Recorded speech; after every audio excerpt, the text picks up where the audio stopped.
Hey Danerade, you should have an animated intro.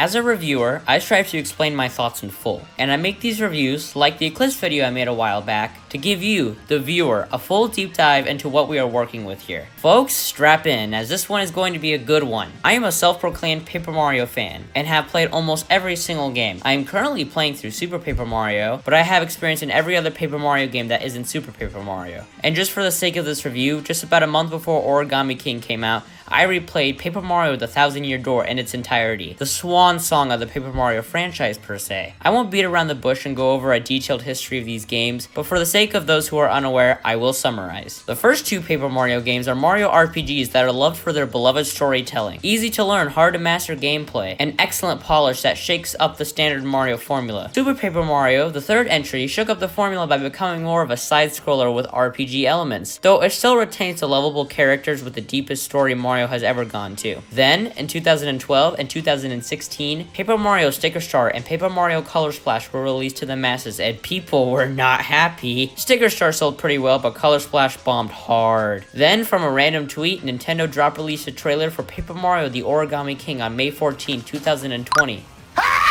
With some eyebrows being raised as high as they could while watching the trailer. The overall consensus was cautiously optimistic, with the main criticism being that the trailer did not reveal enough. I was admittingly excited to play this game, but while the days started ticking, especially near the very end, I became much more critical. There were no actual partners, attacks can break like in Breath of the Wild, and an interview that gives me a stroke.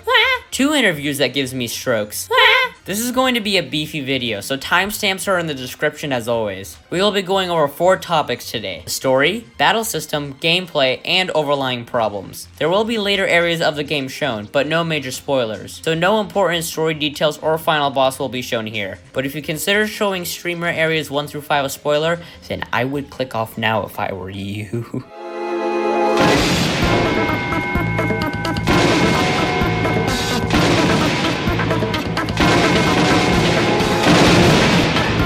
The story in Paper Mario games has been pretty all over the place. They've been really good to Bowser breaks important thing into small important things. And then he does it again in Color Splash. Origami King, if you ask me, has a good story for what it is. People are calling it the darkest in tone, which, the world was about to end in Super Paper Mario. Yep, no. But I would say it has the most nerve-wracking imagery. Super's fans will still argue with me, but please, just let me have this one, please. King Ollie, this guy's the villain, just saying, wants to transform the whole world into origami. So he is putting all the paper inhabitants into what looks like a pretty vicious process that is, of course, shown off screen because, you know, Peach wants you to join in with basically what should be called Paper Mario, the ritualistic cult. You also team up with Bowser and his foes as Mario and his army put aside their differences to fight an overlying cause. Oh yeah, Bowser talks in this game. That fact might seem very minimal at first, but in Sticker Star and Color Splash, they played him to be like this mysterious and huge threat, when we all know that it's just Bowser. It was dumb and stupid, and I'm glad they fixed it back to the goofy Bowser we know. I do wish, though, that the darkness was prevalent throughout the whole game, except for some sprinkled throughout the game. It's pretty jolly-go-lucky, except for the very beginning and the very end. Sad. But I will give it this, it is a story. That's something that Sticker Star and even Color Splash already can't say they have. So overall, I enjoy this story. I think it's a good change of pace and feels very fit to be a Paper Mario story. Oh yeah, and if you want scary, yeah, look at these things. This is just creepy. It is cut out cardboard paper people. No face, no eyes, no mouth, nothing. That should give you an idea of some of the quote-unquote horror in this story. It is really creepy though, I gotta be honest. They just kind of pop out and boom, battle. As you have all noticed by now, the battle system is very different, and oh boy do I have opinions, alright. The enemies group up together around Mario in a 360-degree circle with 4 individual rows. The player has the option to rotate and also slide enemies. You cannot rotate and slide to your heart's content, however, as you have a limited amount of ring moves to clear the puzzle in. Then after the puzzle portion, Mario attacks by picking either his boots or a hammer, and then defeating all the enemies. But after the attack phase, if there are still enemies on the board, then the enemies will attack Mario. I think that the concept they have created is a great one. Having enemies all around Mario is a cool idea in my opinion, and the puzzle aspect is really fun to solve. I found myself purposely going into battle saying, alright tough guy, and just BAM! But the problem is the attacking phase. See, after you align the enemies, Mario gains a 1.5 times attack boost, and then you virtually win at that point. Like, I don't get it. They were so close, but they had to ruin the attacking phase. So what's the overlying problem? It is too easy. The hard part, I put hard in quotes, more on that later, came with the puzzle. And when you solve the puzzle, the battle is basically over already. I don't like this since it makes battles seem way more tedious and longer than they should be. And it sucks. Makes the overall battle system just slower than it should be. So you just mindlessly choose boots or hammer and yep, you win. Wow, shocker. It's that easy during the attack phase. Also, I never really understood why they showed how much damage you do,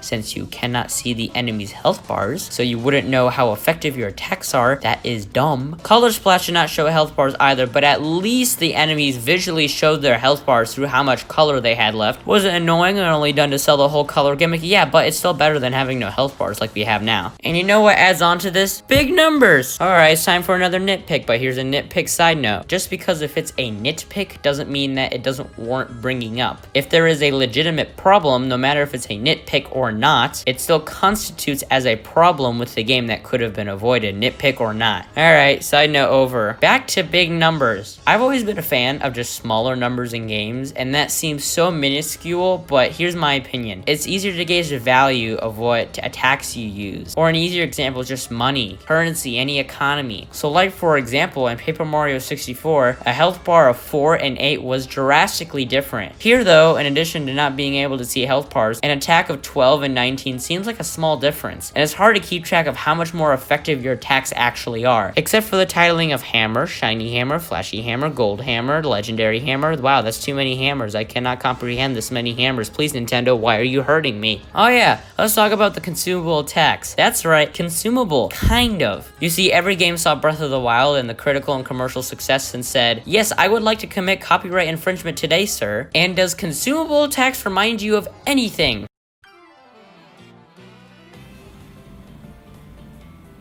I don't like where this is going. Stop! Stop! They break after a certain point, which if you ask me is fine. There are more components to the battles though than what may appear. You are timed so you can't sit and think about your moves forever. You can buy more time with the coins you earn through battle and in the overworld. Remember though, there is absolutely no economy in this game. You can also equip badges, which get this, makes the game even easier. Badges can give you more time, more defense, more health, and you can equip all 3 of these categories I just listed and dominate without even thinking. Nintendo, what were you thinking? I just don't get you, intelligent systems. They bring back the badge system and it just doesn't matter. I could go through the whole game without buying a badge and I would have had a better time since it makes the game quote unquote harder. Alright, so let me quickly finish out this segment and I need to go into specifics with the puzzles. In the beginning of this game, they are so easy. It takes a stupid amount of time for the puzzle to become remotely thought-provoking. The first 2 streamer worlds, I went into a battle and solved every puzzle super quickly. And the puzzles, in my opinion, don't get much challenging until the very end of the game. Sounds about right to me, I hear you saying. You know, how the puzzles progressively get hard as you progress through the game. But this game should not have gotten hard and fun from a challenging way until the very end. Like, my god. I just don't think the puzzles themselves were all that in-depth as they could have been. Until the end of the game, that is, and sometimes in the middle where it was still kind of easy but at least took some thought. Don't believe me? I'll prove it. In the game lies an optional practice ring-based minigame where you can go through 10 test rings and go for a high score. So to prove my point, I recorded myself playing through level 2 for the first time blind to prove to you my point and how easy it is. Alright, it's time to do some puzzles. I don't know how this is gonna... Oh, this is tough. This is some tough stuff. Oh, that's hard. That's hard.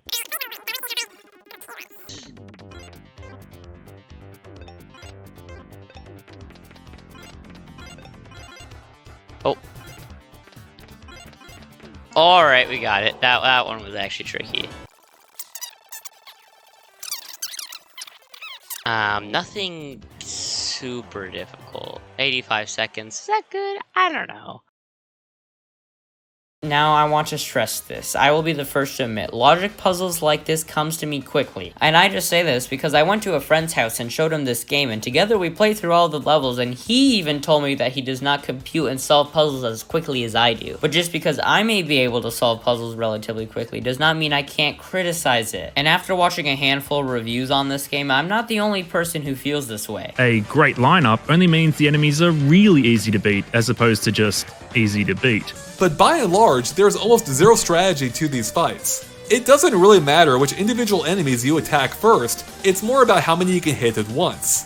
As a result, there's no real tension or frantic decision making, as your actions are essentially predetermined by how the enemies are arranged. It's definitely one of the easiest games I have ever played in my life. I mean, to the point at which it's almost impossible to even lose. I'll be the first to say that Origami King is not an outwardly difficult game.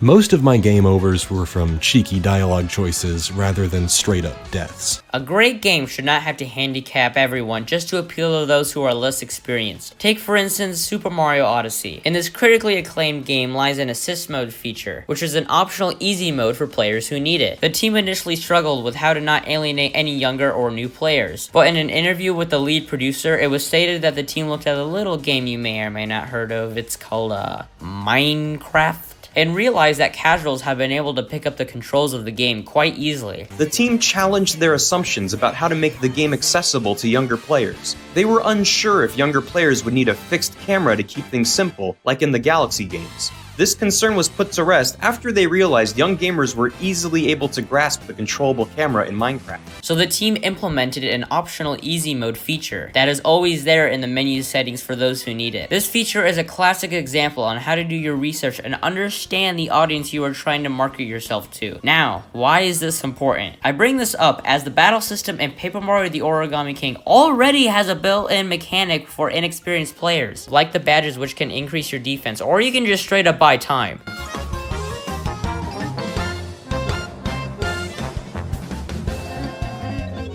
These features are great for any player who needs it and are completely optional and intrusive, but the team went one step further in making the base puzzles and battles easy when they did not need to, since features were already implemented that granted players access to options if they need it. Let's end off this section by talking about the bosses. The bosses are the opposite of battles, where now it's up to Mario to get to the boss, which is now in the middle instead of Mario being in the middle. And even though many, including myself, criticize the bosses for literally just being office supplies, I gotta be honest, I actually really like these bosses. They give so much personalities to inanimate objects. It reminds me of the carpet from Aladdin. Like, there's no face, no eyes, no mouth, nothing. But just by its movements, you can tell exactly what it is feeling. And that is really hard to achieve. These things are also a fun challenge, and all have some kind of gimmick relating to what you're fighting that actually makes sense. There's not much I have to say on these things, but they are good bosses. So overall, this combat system, if done right, could be so much better. The puzzle aspect, while being the best part, is painfully easy in the first two areas, and only becomes an actual quote-unquote challenge in the latter half of the game. Other points I don't have time to go over include the fact that 1. Blocking enemy attacks is too generous in this game,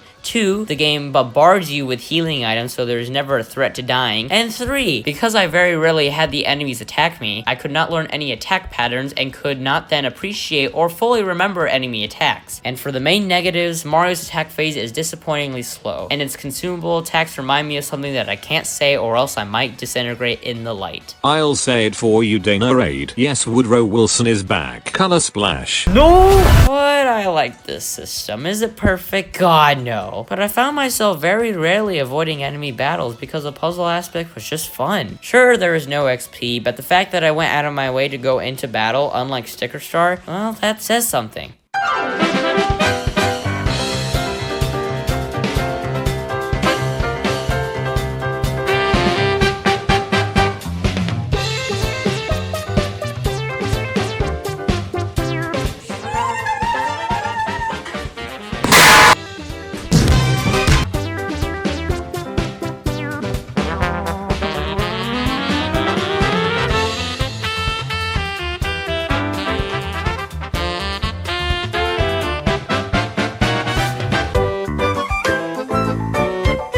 Alright, let's talk about the base gameplay. The overall here in this game is both good and horrible. Would you like to know why? Grass, desert, mountain, water, sky, forest, castle. These are all new Super Mario Bros. World themes. And I neglected to mention that these are all also Paper Mario the Origami King world themes too. Alright, let me give credit where credit is due. World 1 is just lazy. Oh yes, my favorite, grassy plains. Yeah. World 2 is a beautiful mountaintop with Japanese influence. Not only in the trees and their design, but also with the music that accompanies the world. Also, you go to a freaky theme park. Now that's cool. Only problem is, it doesn't really feel like a theme park, rather a Toad Town that feels like a tourist attraction. Hey look, Rubber Band Man. Oh! World 3. While the desert itself is pretty cut and dry, the Sniffit City, heavily based off of Las Vegas, and oh man, I love it! There's not really much I can do in the Sniffit City, which is just a mega bummer. I love the aesthetic, but 90% of the time you're gonna be driving in Purple Wasteland and accidentally driving into a Pokey. World 4 is an accurate depiction of what an ocean looks like. Just nothing that visually appealing really jumped out at me on this one, except for the fact that the tape from Sticker Star is back. They just couldn't let go of the tape. Oh yeah, and the fan from Sticker Star and Color Splash makes it a return because no Paper Mario game would be the same if it weren't for the fan. I will say though, this fan was really funny because there are no thing cards in this game, but they knew it'd be funny that if they just brought back the fan from the other two games, and I will admit, good job, that was actually funny intelligent systems. Alright, World 5. Okay, this is probably the best one. Not only are you just in the clouds, which sure has been done to death before, but the story and presentation here is the best one out of them all. Just listen to what sentence I'm about to say. Angel Toads have forced Bowser's minions to clean up a collateral mess they caused. Freaking slaves, basically. And it is funny, and I feel bad for thinking this is funny. So the areas themselves, I'm sorry, I kind of like Color Splash's themes a little more. They just felt a little more inspired to me. Don't believe me? You gotta hunt down Lemmy, and to do so you must act and participate in a magic show with all sorts of circus traditions. Larry, hunt him down by fighting a literal steak, and finding out that Larry just ate the steak you cooked and was actually the critic you were cooking for. And then you fight him on a fast-moving train with a gorgeous sunset in the distance. Danerade, this seems pretty convincing. I think I get your point now. I'm not done yet! You visit an island filled with secrets. You cross the, what I can describe as an alternate dimension, as whatever was alive on the real side is now dead and dreary on the other. So you get my point now? I just think the themes in Color Splash had more unique stage gimmicks and creativity put into them. Now let's start talking about the visuals. I think they are actually really good. Sometimes maybe they went a little overboard with the whole origami thing, but I don't think I need to explain my thoughts in full. You've been looking at the game this whole time right now, and I think you get the point. The game looks really nice, sometimes beautiful in some instances. Just look at this water! Now time for the characters. This time around we have partners. Hooray! Kind of. See, they are only temporary and are only there for story purposes. But let's go through all four. Bobby. This bob-omb has lost his memory and tags along with Mario to make new memories and also remember his old memories. This guy is the best written in this game and one of the best in the whole series. I am not kidding. I love this guy so much, and I especially like how he talks. I've never understood why, but I always like characters who call other characters by some other nickname and stick to it. The first example that I can think of is Launchpad from DuckTales. Instead of Scrooge McDuck, he calls him, "Don't worry, Mr. McD." Here, Bobby calls Mario Big M, which I love. There are some sprinkles of symbolism and inferred meaning in how he sees Mario as a big brother. This guy is just so sweet and leads to a climactic moment. I won't spoil it, as experiencing it blind is the way to go, but it is one of the best parts of any Paper Mario game. Now it's time for the guy you meet directly after, Professor Toad. Really couldn't think of a more unique name, guys. This guy is sadly the least interesting. It is funny how residents in the area think he's Mario's colleague, but that's about it. He is really only a character that is used in the overworld, like with previous partners in the other games. He can dig up glowing spots in the sand and... Why intelligent systems? This annoys me because the least interesting one of the three actually has a gameplay purpose. Why couldn't they do this for all of the characters? I just don't get it. Lastly is Kamek and also Bowser Jr. But let's be clear here. It's not Kamek and Bowser Jr. It's Bowser Jr. and Kamek. I'm not kidding when I say Bowser Jr. steals the show and is so funny. I like Kamek too, but the reason I like him is because he plays off of Bowser Jr. In this case, Bowser Jr. is played up as a child, a reckless one who looks up to his dad. But it's not annoying. Like, it's really funny. I never knew I'd enjoy Bowser Jr. so much. Alright, let's talk about the music. And my god, they did it again. I have no clue how they did it, but they created another god tier soundtrack. I don't get how they accomplish it. You could argue that maybe Color Splash was more consistent with its OST, because that OST was straight up legendary. Nobody can deny this game's great soundtrack. Let's talk about the humor. And yep, it's Paper Mario. Like, of course it's gonna be funny. What were you expecting? Spam? Now I'm gonna defend myself and say that Color Splash was funnier, but I won't mark it off against Origami King, and here's why. The reason why Color Splash was funnier is because its main new character, Huey, was designed to be funny. The comic relief. Olivia isn't written like that, which is totally fine. So Color Splash was engineered to be the funnier game. Just having more jokes overall, because that's what Huey is as a character, a jokester. And that is fine. Like I said, I won't mark off Origami King for that just because it's not its fault.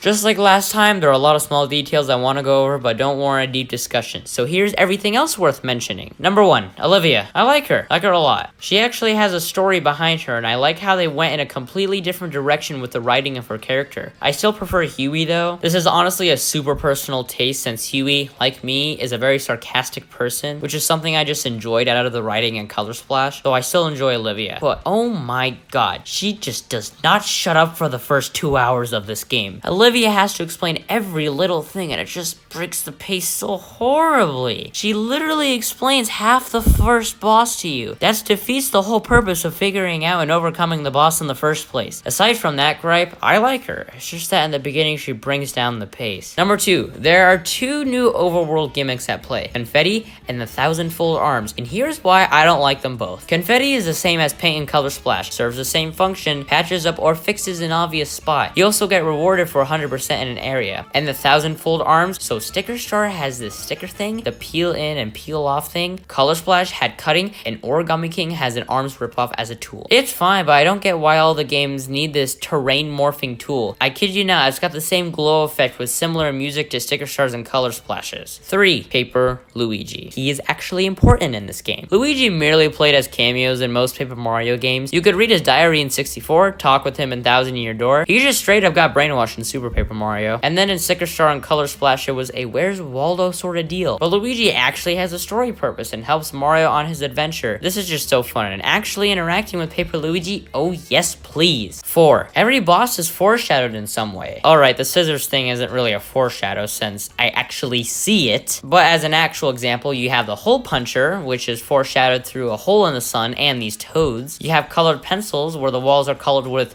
get this, colored pencils. It's just a good detail. 5, dance parties. Someone at Intelligent Systems was drunk one night and said, alright, let's make Mario and friends dance for over a minute long. 7 times. They are cute and fine. Some of them are really funny, to be honest. Mario dancing with a shy guy and just goes along with it. Yes, please. The only thing I didn't like is I feel like for some songs they meant to have a vocalist, but because of world events they just didn't have time to hire someone on. So you just see these weird subtitles. But whatever, I still like these songs. They're really cute and bring a lot of charm to the game. 6, the whole world is open world. Everything is coherently connected together. And guys, this is awesome. It really does sell this being a connected world with people inhabiting it. It's great. Speaking of inhabitants, since Bowser's minions are on your side, they also provide as NPCs. And this is much, much better. Now we can talk to not just Toads, but also Goombas, Koopas, Monty Mole, Shy Guys, and it brings so much more needed variety. 7, let's talk about these abominations. Yeah, so paper mache enemies. You fight them in the overworld with your hammer, and most reviewers I saw were really enjoying these fights and wished there were more of them. And to that I say, what Paper Mario the Origami King were you playing? Now alright, I'll admit, I opened up to these battles near the second half of the game, but even then my problem lies with the fact that Mario's hammer attack in the open world just wasn't designed or meant to be used for attacking enemies. It was designed to solve puzzles in the world and as to attack enemies first for combat. I'm sorry, but I just did not like these battles that much.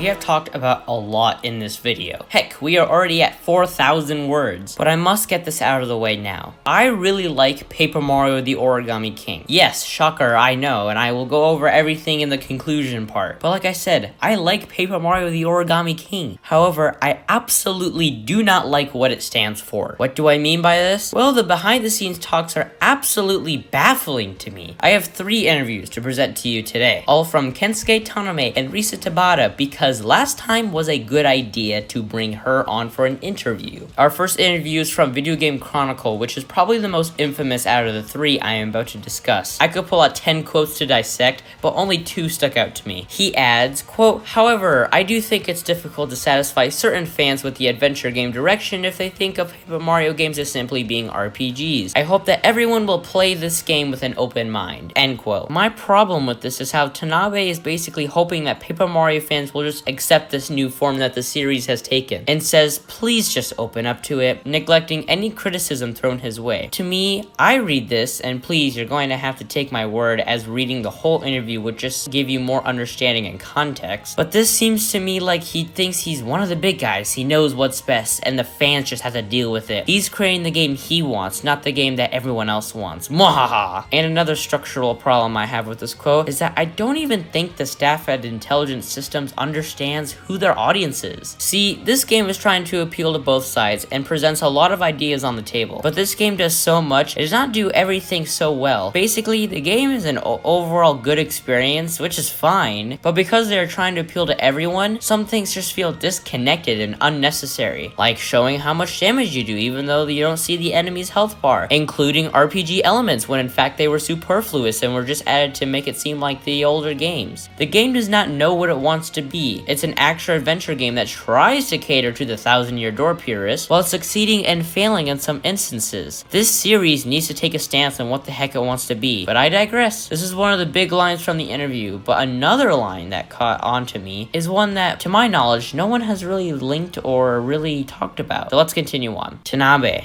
"I do look through the opinions of fans once a game is released, as there are cases where I can't address those opinions exactly as fans want. I try to challenge myself to other new, fun ideas. What I always keep in mind though is to do as much as I can so that players can enjoy new and unique game experiences." Okay, so this is our second quote, and as you can see, this is fueling the fire to my point, but what matters is that first sentence. Quote, "I do look through the opinions of fans once a game is released." This seems just so weird to me, since even though he quote-unquote looked at the feedback, he thought he could get away with making Sticker Star again with Color Splash, while making it a game much better, yes. Is that game way overhated? Absolutely. Sticker Star's core structural problems still arise in those games. But remember that quote for me when I read this next quote. "We never considered whether or not we should implement a party-based system like the other games," Tanabe says. "As we worked on Paper Mario the Origami King, we decided we could create more memorable moments if Olivia and the other characters team up with Mario along the way. We never considered whether or not we should implement a party-based system." So you say you listen to feedback.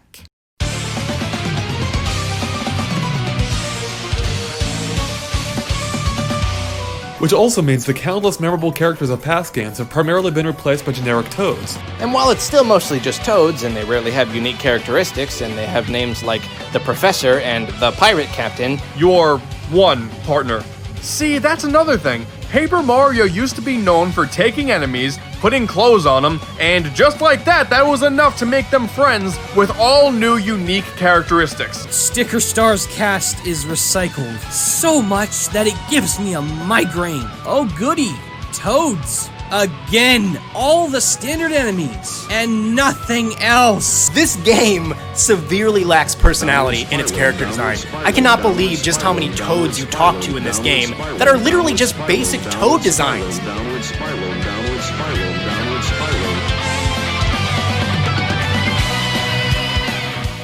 from the production of Paper Mario Sticker Star onwards, we were no longer able to graphically represent individual characteristics such as age, gender, etc. in the Toad NPC's non-playable characters, and so it has become that much more important to convey their personalities simply through text. Our writer, Mr. Taro Kudo, has been grappling with this difficult challenge since Paper Mario Sticker Star, but has managed to achieve giving all the texts a sense of humor. In this installment, Paper Mario, the Origami King, we were able to include some Toads wearing an outfit to match their role, and also created original origami characters. Paper Mario, the Origami King, is a product of executive power. It embodies limiting creativity out of people. These developers have been forced to work with the strict creative liberties they are assigned. Look at Super Mario Odyssey once again. That game had the freedom to do whatever the heck it wanted to do, and look how successful that game was. But now, Paper Mario is stuck in this endless loop where no matter what happens, fans, including myself, will not be happy with the game. And even though there are some basic structural problems that have nothing to do with the development, it's more just because of the structural design of the game, what Paper Mario stands for is disheartening to me now. These limitations and lies, it's sad, it truly is. Paper Mario is defined by funny dialogue, wonderful world building, characters, unpredictability, and so much more. And to see that apparently higher-ups just cannot allow that to happen kinda sucks. You know, politicians, wee-woo, wee-woo. Sound off the alarms, this isn't a political video. So, to repeat, you know when some politicians are dumb and say something stupid? I remember meeting a mother of a child who was abducted by the North Koreans right here in the Oval Office. All men and women created by you know the thing. The same can be applied here. If these interviews never came out, well, obviously I wouldn't be making a big fuss over it. I just question what Kensuke Tanabe is thinking. These interviews are disturbing, and that this is the new direction of Paper Mario, which it's sad to hear the forced limitations these developers have to face with. But because of that, I honestly respect this game a lot more. Like, think about it. With all the limitations set, what more could they really do? Except fight over whatever corporate driving force there is, they really did everything they could to make this the definitive next generation Paper Mario game.